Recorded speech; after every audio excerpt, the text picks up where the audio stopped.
Hi everyone, I'm glad you're here. If you're watching this, it probably means that you care a great deal about your relationship and you want to do a better job at repairing after conflict. So this is an important step because every couple has conflict, and it's oftentimes more important to focus on repair than avoiding conflict completely, which can cause emotional distance. So today we're going to talk about two common roadblocks, and those are criticism and defensiveness. So what I'm going to do here is I'm going to give you a step-by-step guide on how to take accountability and rebuild emotional safety. So first off, we're going to talk about criticism. John Gottman defines criticism as attacking your partner's character or personality instead of focusing on a specific behavior. It oftentimes sounds something like, "You never listen to me." The problem with criticism is that it puts your partner on the defensive, the antidote of which, though, is what Gottman calls gentle startup. That means describing your emotions and needs without engaging in blame. For example, instead of saying, "You never help around the house," you could say, "I've been feeling overwhelmed lately. I'd really appreciate some help with dinner." Notice the difference. It's softer, clear, and more focused on your needs, not your partner's flaws.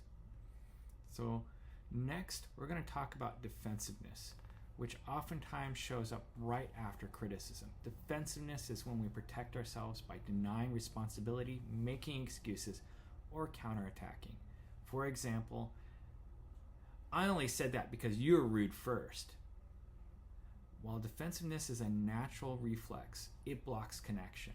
The antidote is to take responsibility for even a small part of the problem. For example, you might say, "You're right, I was distracted when you were talking. I can see how that hurt." Taking responsibility doesn't mean taking all the blame.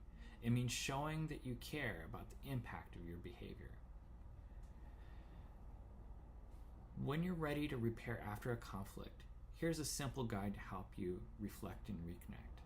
First off, name the behavior. Be specific and honest. You might say, "I was critical when I told you that you never help around the house."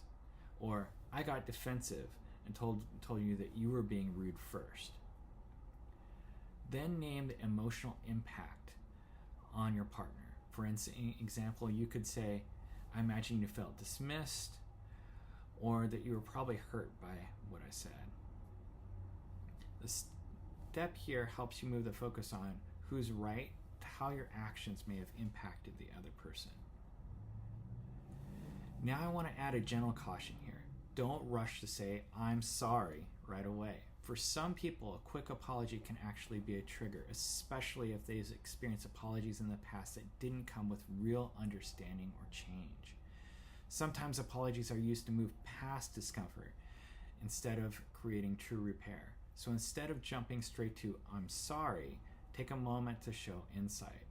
For instance, you could say, "I can now see how what I said was critical."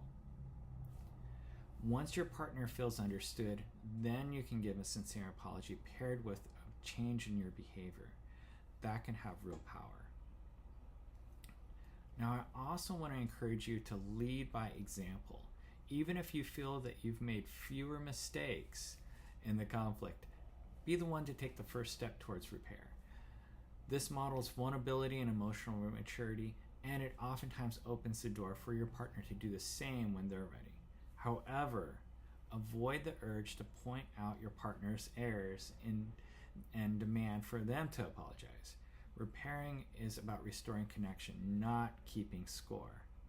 When one person chooses to repair with sincerity, it creates safety for both of you.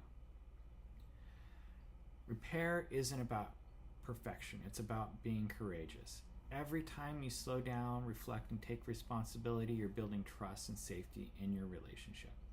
So the next time you notice criticism or defensiveness creeping in, pause, name it, own your own part, and share the emotional impact.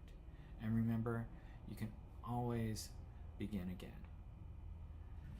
Thank you for taking this time to learn and grow together. These small steps can make a big difference in how you and your partner reconnect after conflict.